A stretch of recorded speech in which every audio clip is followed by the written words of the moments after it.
Okay, welcome back, everybody.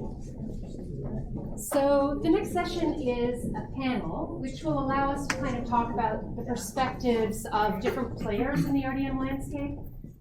So we have three panelists. I'm very pleased to introduce Alex Clark, who is the Associate Vice President Research at the University of Alberta, and he's also a professor in the Faculty of Nursing.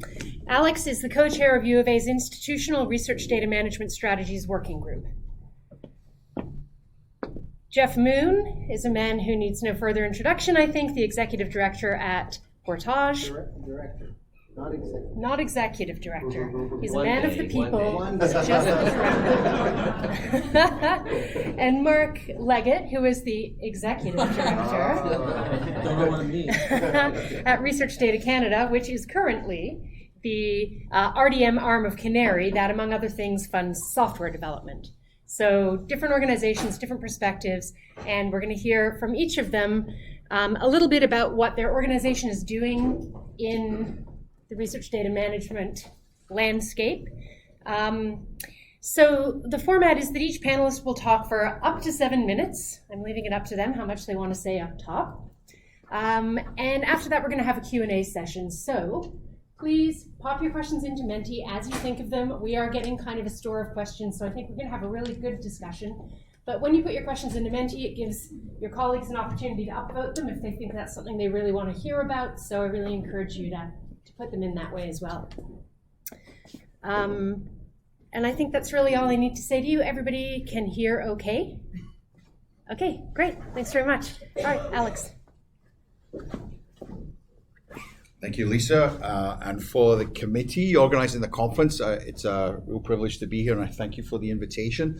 And I also thank each and every one of you here. Kudos to you, commend you, and thank you for the work that you're doing, that you're leading and driving across this country, drawing on networks that cross the globe to bring a future around RDM that I think is really humbling. I think it's so exciting and gives me so much hope for the future. And I say this as a university administrator. So I do see the big picture at the university. I'm going to share a little bit about what we're doing at the university and a little bit about the basis upon which we're doing that as well.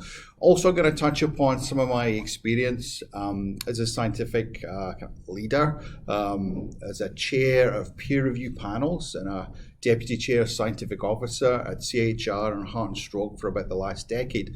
And I'm also going to share a little bit on the basis of the lens and the research side of it, so that the change that we're thinking about, the change that we're doing at the University of Alberta, you can see some of the research that's underpinning it. My own background informs this, so I'm like a cultural researcher, a complexity theorist, and I also do research into Canada's historical biggest cause of death and disability. Now, does anyone have any idea what Canada's biggest cause of death and disability historically is? Just shout out. Alcohol. Snow shoveling. Heart disease. Okay, so it's heart disease. So heart disease affects 1 in 5 Canadians. And someone with heart disease dies in Canada once every 5 minutes. So that'd be 3 people since the start of this session. Heart disease is everybody's business, and your lifetime risk, men and women here, of heart disease is exactly the same. And women, you're 10 times more likely to die of heart disease based on the epidemiology than of breast cancer. And when I was starting out as a researcher in heart disease and my PhD study, I would interview people shortly after they'd had a heart attack, one of the acute events, all the way through to 3 months after they'd had their heart attack. And when I used to see them in the coronary care unit, just 24 hours after they admitted, they'd be like, white as a sheet, fearful that they were going to die, and they would say, well, that's me, I'm stopping the smoking. I'm going to be exercising. This is a life change for me. And when I went to see them 1 week later in their house, and then 1 month later in their house, and then 3 months later in their house, you saw a gradual progression back to the patterns that they'd exhibited before, back to the patterns that contributed to their heart disease. All eminently avoidable. But that's the power of context. That's the power of norms. Because change is not about knowledge. Change is about norms. And if you look at research into drink driving, you look at research into racism, You look at research into sexism, what drives change, and the changes that we all see in our societies over years and decades, it's not really laws and regulations, it's not really sanctions, it's the power of social norms. And moving the needle around change on those norms is what drives. This change is not about seismic shifts, it's about small shifts. And this change really does take a village. It takes lots and lots of people acting together to move those norms. And we've taken very much a collaborative approach at the University of Alberta to changing our norms around research and data management. It requires champions at the highest level like the VPR, the AVP like me. It requires champions more administratively in faculties like deans and associate deans. It takes administrators. It requires champions from the right kinds of journals and the right kinds of publishers, from funders, and ultimately researchers as well. If we are going to facilitate these changes around research and data management, it does really take a village. That can be quite intimidating because we think, oh, it's like a mountain. But having seen the changes at CHR over the years, we've done this already around knowledge translation. That's been normalized. We are doing it just now around sex and gender. In future, we're going to be doing it around equity, diversity, inclusion, and research impact. So change is the norm. And when we're thinking about changing RDM, we're following similar paths that show success as other kinds of changes that have historically been precedent. How we approach this at the University of Alberta? Well, the ethos, first of all, has been very much about collaboration. It's about bringing people together who haven't normally worked together necessarily and building relationships, building trust, sharing the challenges and moving forward together. It's about thinking really, really strategically about how we frame things, how we act, and how we nudge. Not about sanctions, but about supports. It's about, if I might say, not just about carrots, but bigger carrots. Thinking about how we can frame and make this friendly and bring along some of the requirements with an ethos that's about supporting the researchers time and time again. Thinking very carefully about researchers in different segments. And you'll know if you work in universities perhaps who those segments are. How you're going to have to be different in your approach for early career researchers. You're going to have to be different in your approach to researchers who are more technophile and technophobe. And you're going to have to be different in your researchers, obviously, in relation to their disciplinary norms. And finally, thinking about how, based on research evidence, we're best to approach this. Hands up those of you who've heard of the growth mindset.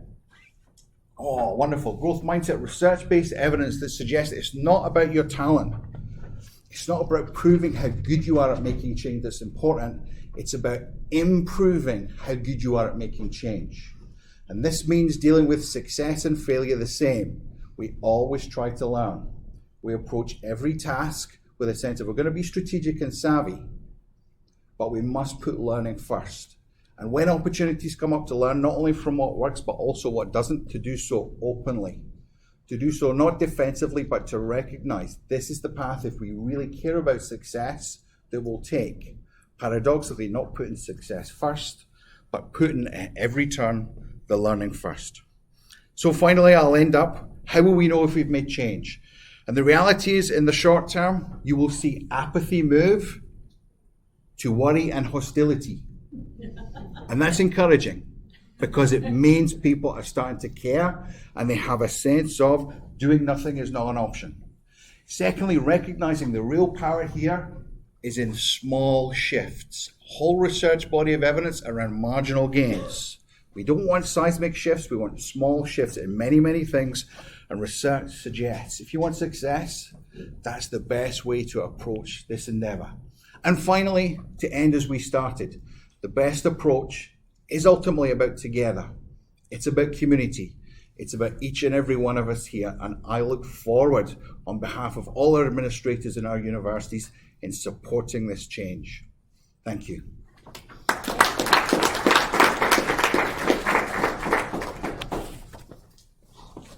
Thanks so much, Alex. I'm asking people to come to the podium because the mic for the recording's at the podium, so that makes it a little bit easier. Well, I didn't come with the same mind map as Alex did, and nor did I come with the charming Scottish brogue. So here we are. I'm not going to take very long. I've already had my say. I will say that in the context of my thinking on this, every one of you here, and every one of you here is diverse and comes from a different background. How many of you are the library folks? Okay. How many of you are not affiliated with the library? Okay. So it's about a 2/3, 1/3, 3/4, 1/4. But if you're here from an ethics board, if you're here from IT, if you're here from administration, you are just as important, if not more important, than the vast hordes from the library world who will do this whether you approve of it or not. We'll just keep doing it. But the fact that we've got you here with us today means that the work that we're doing in the library world is going to be so much richer, so much more successful, so much more productive in the context of all of these enterprises that I had the opportunity to share with you earlier.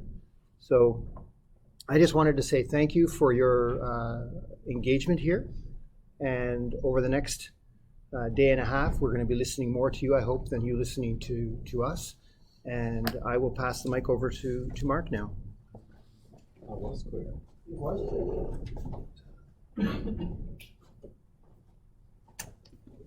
All right. Nice to be here. Sorry I missed this morning. I was out on a few calls. I thought what I would do today is tell 2 quick stories, and then with that as a context, provide some examples of what I think are the key things to do in the data curation context or community, and then I'll throw out a couple of provocations just to spice it up a bit before we get to questions. So I've had some of you, I've known some of you for many years. I've had a couple of lives. One was as a university librarian at the University of PEI, and one was CEO of a company that provided services around a software framework. And in that latter context, one of the projects we worked on was to facilitate an effort at the Smithsonian to curate and preserve the 40 years of outputs from one of the world's top climate researchers who had recently retired from the Smithsonian and had this huge treasure trove of research data under the desk, on top of the desk, beside the desk. As you can imagine, 40 years of climate change data, there were a lot of different file formats. Some of them couldn't be opened. Some of them they didn't even know what they were and could no longer really tell because the file extension was not very helpful, and they couldn't open the documents with any of the standard tools. So they estimated that it was going to take approximately 10 years to curate and preserve the outputs of one researcher from one institution. And they were desperately trying to find software tools that would help them in that effort.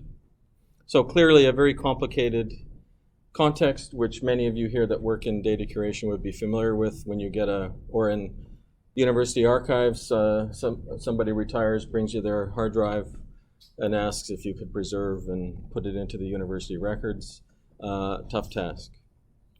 The other story, kind of similar but with a different challenge, was one of the long-standing veterinary researchers at the University of PEI.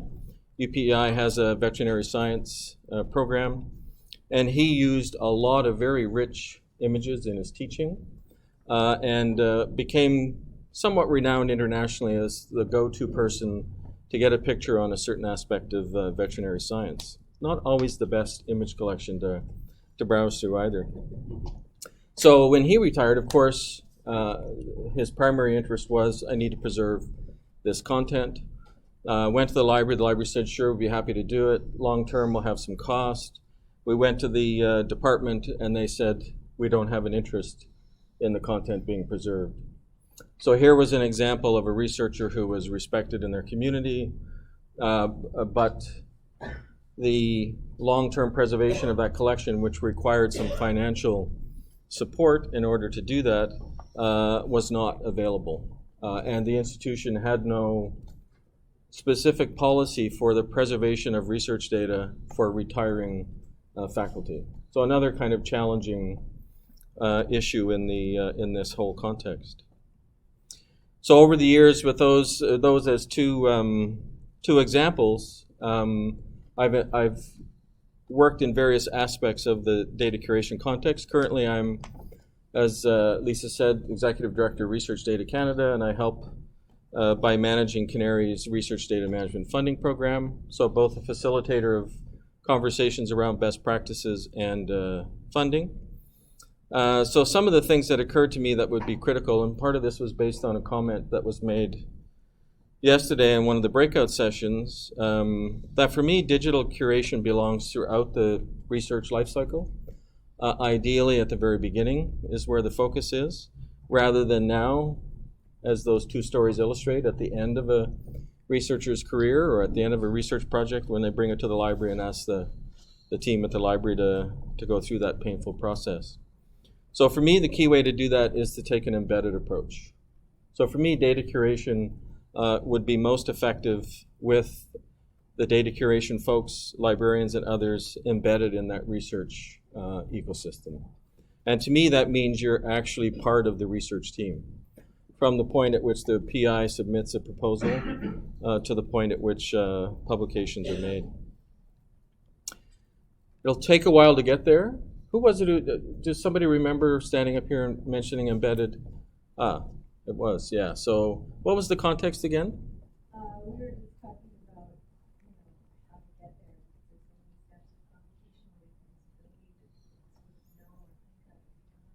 there. Yeah.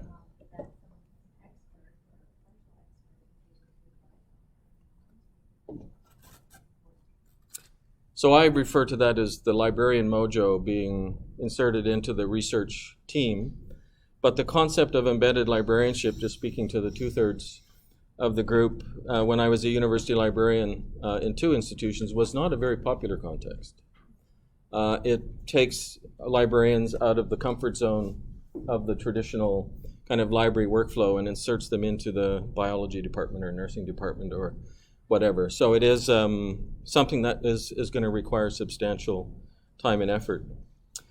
The second one, from my perspective, is that best practices, which are critical to good data curation, where data curation becomes kind of the norm and something you don't think about, has to be embedded in the domains, hence the embedded librarian approach. And Roger Schoenfeld had a great post, I think it just came out on Friday, from the Scholarly Kitchen. And one of the phrases from his piece, which was on research data, 2 kind of current approaches to research data management and the deposit of data in a scholarly context. And he said in a data community, which I would interpret as community of practice or a domain, the shared interest of the community provides implicitly for curation. So there again is this concept of the researchers within the domain and their day-to-day practice when enhanced with the mojo of data curators and librarians, naturally leads to strong data curation. The third point is that for me, tools, software, typically, tools development is, and the automation of data curation, as much as anathema to many people here as that might sound, I think is critical to affecting a better picture in this community over time. Has anybody ever heard of a project called PAR? P-A-R? Preservation Access Registries? Anybody here use Archivematica? Or heard of Archivematica? So Archivematica is a tool that archivists use to preserve digital data. It uses something called a format policy registry as a way when you upload a data file, it says, oh, this is a TIFF, this is the preservation format, and here are command lines that can be used to do transformations, that kind of thing.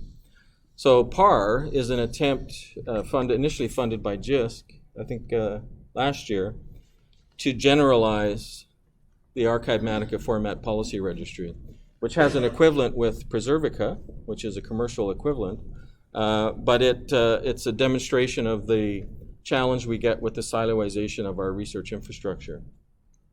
So if you haven't heard of the Preservation Access Registries, I would look it up. To my mind, that is a critical component of automating the data curation workflow, because that provides a service that sits out in the ether and listens for a ping that says, oh, this file was just deposited. Here are the preservation actions that can be taken. Here are the data analysis actions that can be taken. In other words, actions throughout the research lifecycle. To my mind, that's the most important piece of technology emerging from our research infrastructure efforts. And then, so finally, stemming from all that, a couple of restatements or provocations. Digital curation must be embedded in domains for it to be truly effective. Digital curation challenges will only be solved with automation. And what was called the Preservation Access Registry, to me, should be renamed as DOR, or Digital Object Action Registry, because it's not only about preservation, but all kinds of other things. So if you want to use DOR in a funding proposal or something, go ahead, just make sure you point it back to me. And that's it. Okay, great.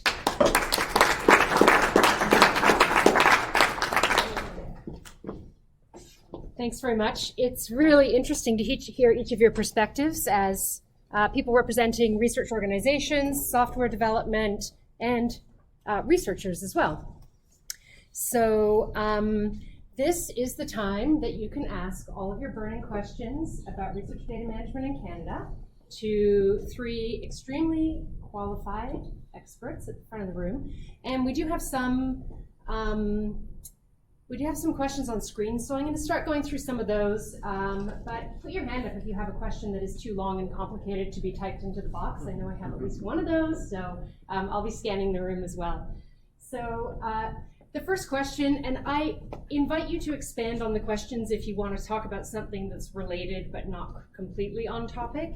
The role of domain repositories versus national and institutional repositories, and we heard Mark say in one of his provocations that really RDM needs to happen in the domains.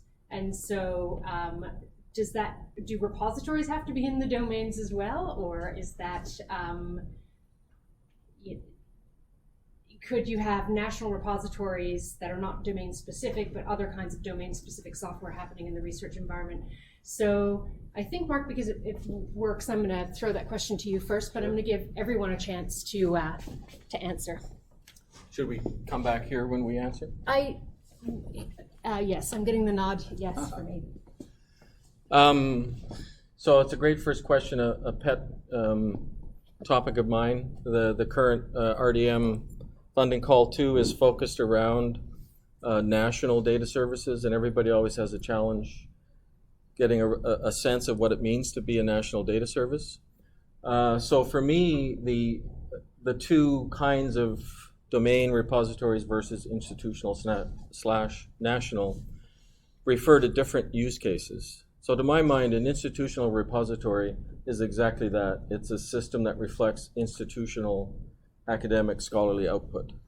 And sometimes it is put in the context of the experts directory, where you go and you search for somebody at University X that has expertise in healthcare regarding to heart health, and you get a list of people, you click on their name, you see publications, you see their background and all that kind of stuff. So a lot of people implement institutional repositories, or have in the past, to provide access to the scholarly output of their institution and to preserve that information, because libraries have a mandate to preserve often, not always, the institutional memory of the institution in which they're based. A domain repository has a different use case. It's to reflect the research typically that's associated, or the research data files or objects that are associated with specific research outputs. And they're not institutionally bound. Clearly, they're based on a particular topic, though my favorite is Flybase. Anybody who does research with Drosophila or flies deposits their research data in Flybase, because that's where your colleagues go. So to my mind, there are a few ways. So both must coexist, because I think there are a lot of people that would be very sad if the institutional memory in terms of the research and scholarly output of an institution disappeared because nobody was paying attention to it. But more importantly, I think that those institutional repositories and domain repositories are an integral part of a national approach or national repositories. And for me, the easiest way to kind of highlight the context is as in RDM Call 2 is with what I call functional layers. So an easy functional layer to think about is discovery. FERDR has a discovery layer that was, I think, out of UBC's collections discovery layer. It's a great example of a nationally surfacing a portal or service that focuses on the functional layer of discovery. All of the content that it provides access to in terms of metadata is from institutional and domain repositories. So neither one of the two really can exist in a long-term context without the other. Because the wealth that an institutional or a domain repository provides surfaces through national, international infrastructure, typically through a functional layer like discovery. Another one that I think a number of people are starting to investigate is storage. So why do we all need to have local storage for what is in essence open content? Clearly, if it's secure content that Jeff referred to at the end of his presentation and needs to have some kind of wall around it so not everybody can get access to it, that might require a local piece of infrastructure.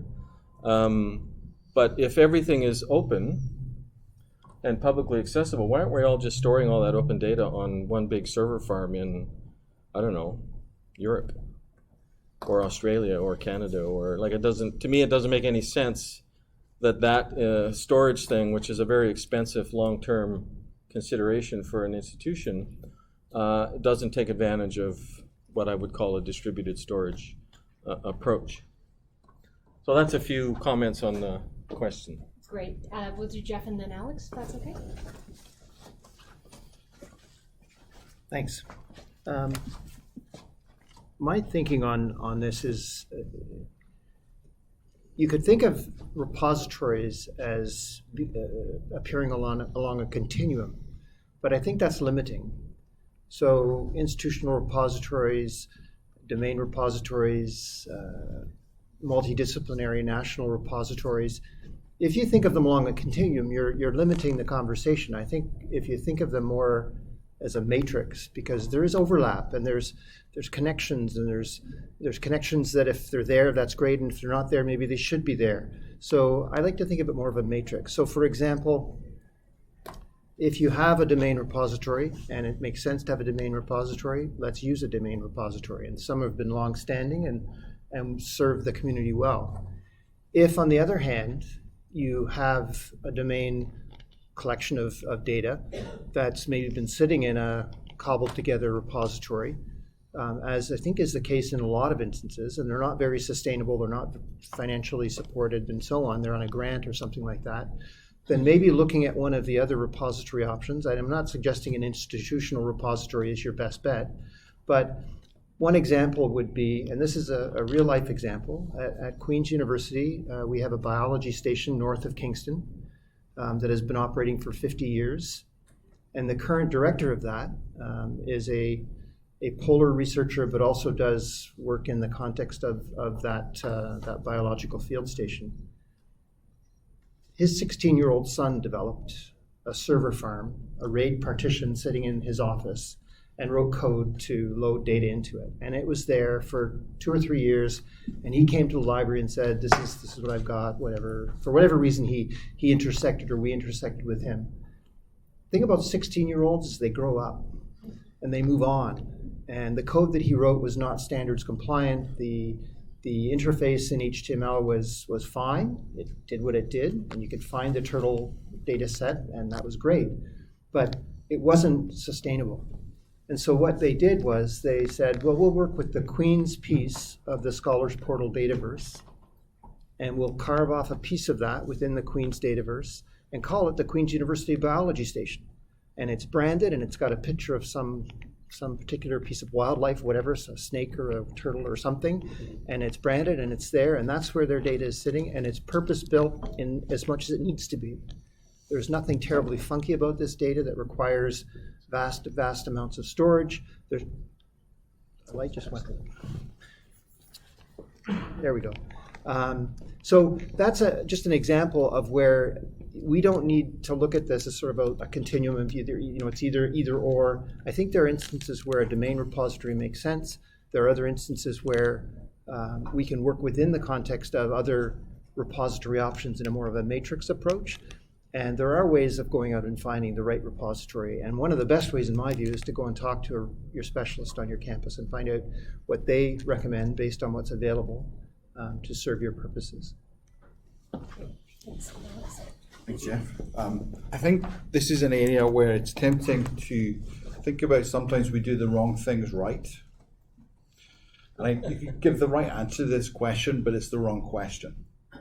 And my perspective is the wrong question because most researchers aren't aware, don't care. And I'm going to be the voice of reality in terms of, I see out of an institution every CFI application, I see every CRC application, I see over 100 applications at CHR each year. Can't think of one off the top of my head recently that addressed issues around repositories. So my question back to you, with a professoriate who struggle to read emails, have perennial challenges around work-life balance, who time and time again they will say, do not ask us to do one more thing. The right answer here is, well, what can be easiest, what can be most attractive, and what can be most rewarding? And how can we work together to make them really, really authentically and openly care about that? And that, I think, is the right question to ask. Thank you. This seems like the next best question. Okay, so this question is about Indigenous perspectives and or initiatives in the RDM landscape. So this is to some extent going to be addressed in the policy, of course, so feel free to talk about that. Maybe this time, Jeff, can we start with you? Sure. If you recall at the end of my presentation, the question was, what is the most difficult challenge that we're facing? And I said sensitive data. And then I said, if we looked at that and unpacked sensitive data, we could be here for another day and a half or longer. Sensitive data includes the question of how researchers approach Indigenous communities and work with them in any kind of a research context. So Portage has a sensitive data working group overarching, but underneath that there are two subgroups, one of which is focused on Indigenous data. And we've worked long and hard to try and come up with something to actually a deliverable, an objective, an outcome that we can workshop together and make happen. And so we're in the process of getting a DMP template that will address some of the Indigenous communities' interests and concerns, or researchers' interests in working with Indigenous communities, to try and address those as people are going through that planning process. It does speak to what Alex was saying, is people don't know, don't care. Well, hopefully the policy will make DMPs a higher priority, and then looking for a DMP that would address some of the questions that should be responded to around Indigenous data would follow from that.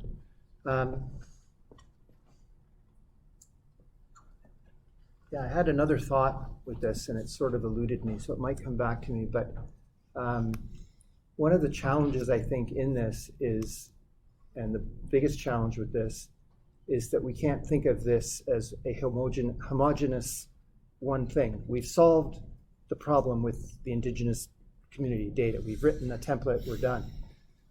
There is a vast heterogeneity out there in the communities. And even within a particular group, there may be further sub-heterogeneity within that group, and agreement from one community or another. So the example, again, I'll circle back to a biology professor. I come from biology, so anything I talk about is biology.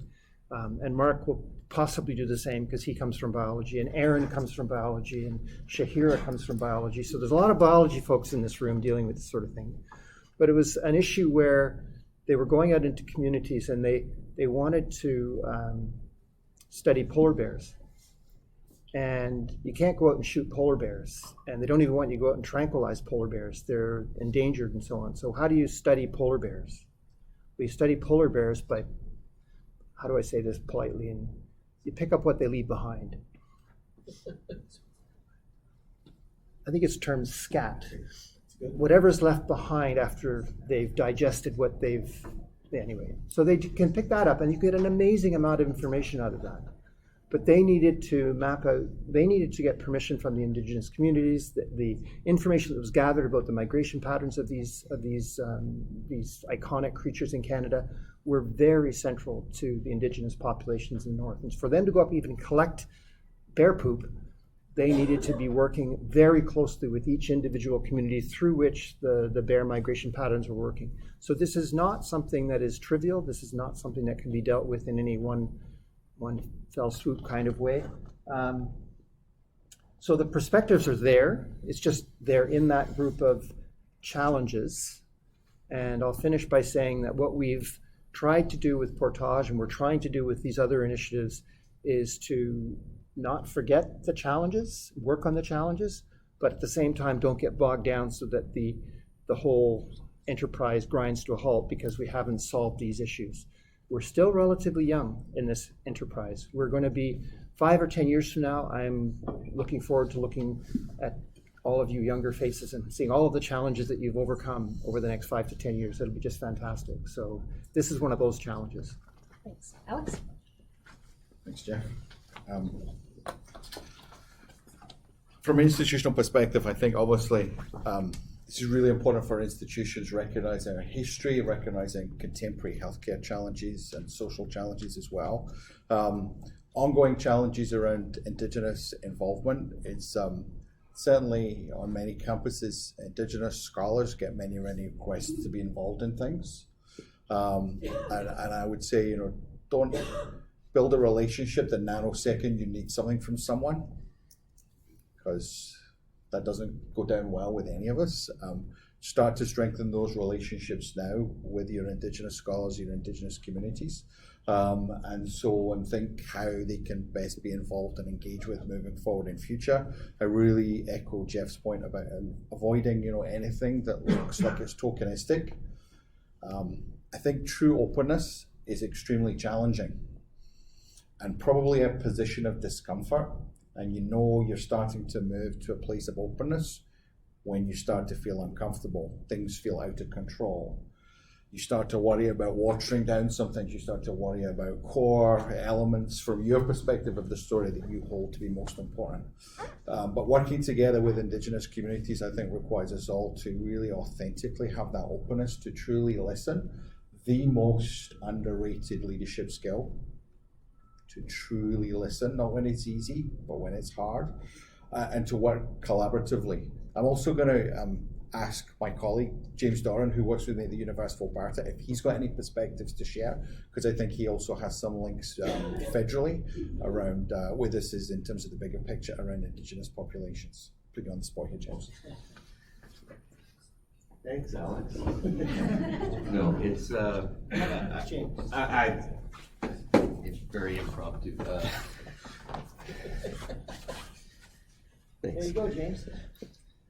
It's a huge importance, and I've been doing a very small amount of work, the smallest amount of work in my mind at our institution. My colleague Jeff, who's the AUL that I work under and with, and we're really fortunate that we do have, we come from the University of Alberta. We have a very large research-intensive institution. We have recently had a signature area, so that's an institutional priority in terms of research called SKIP, and it's situating knowledge with Indigenous peoples. We've got a lot happening, and we're able to kind of learn from that and grow with it. In my role as putting on my co-chair of the Data Management Planning Expert Group for Portage, I think upstream. I think about data management planning. I think of all the things that we can do at the front end, and I think it goes to speak to start now, start early. So thinking about working with our Indigenous communities and working with some of the agencies in Canada, like the First Nations Information Government Center, looking at the principles of OCAP. how do we bake these in at the front end, and doing that with the stakeholder communities. I think that's where you start. And I do agree with some of the comfort level. I don't feel a comfort level right now myself personally with tackling Indigenous information, Indigenous data, and that tells me that I have a lot to learn and I have a lot of work to do. I think that that's the standard. So getting in now, working hard, and again, I just come back to the data management planning. I work out of libraries, but I don't come from a libraries background. I come from a research background and being out there in the trenches of research and data, and I know that it's a tough go, and most of us in that realm are working under soft grant funding money.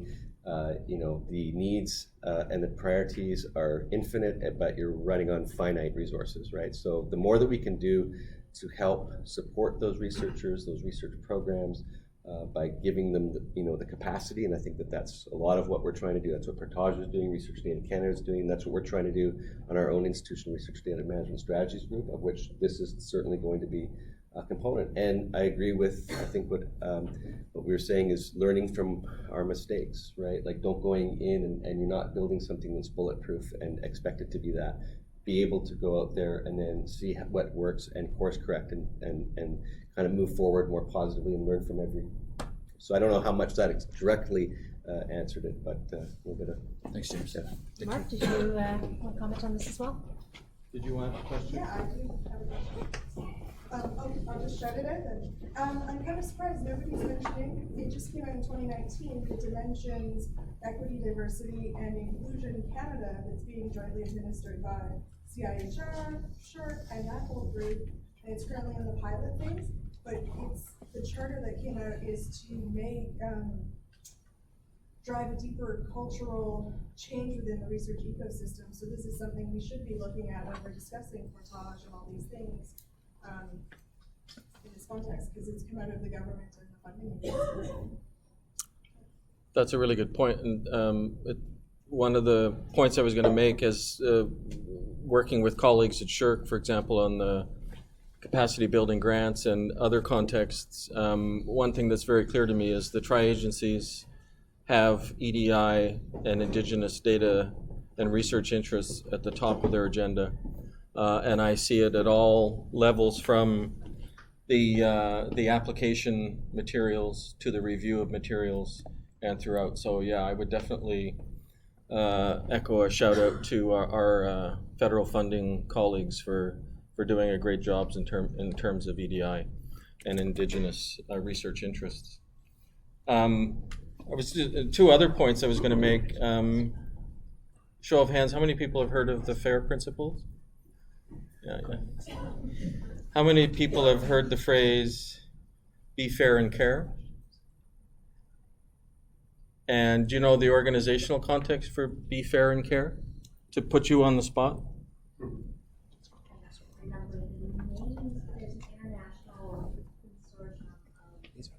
Right.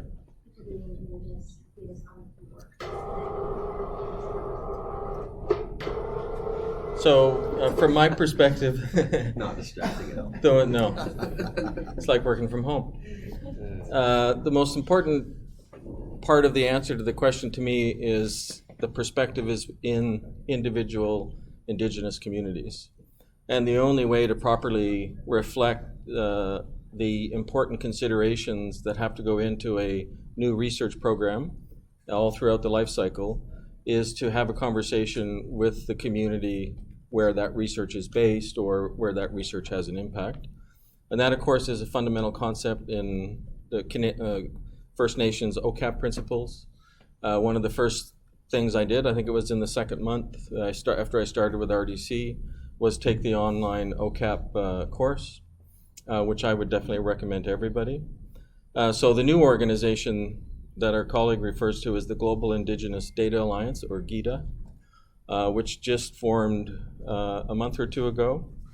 And one of their core efforts is the creation of the CARE principles. So CARE is similar to OCAP.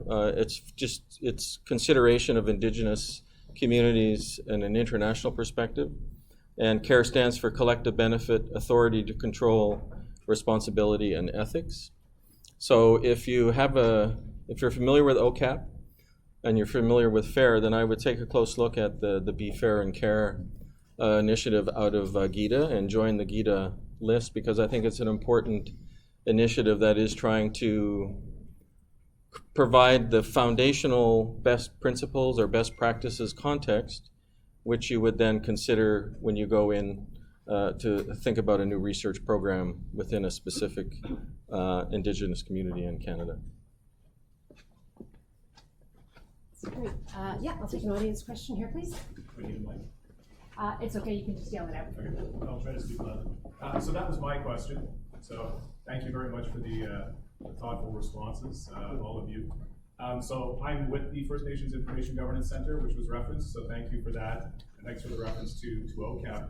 Really just two distinctions I want to make about OCAP is remember that OCAP is by First Nations for First Nations, so we don't claim to speak for Inuit and Métis. So those relationships have to be obviously front and center. The distinctions-based approach, as the current government calls it, not to give them too much credit, but that is the best approach.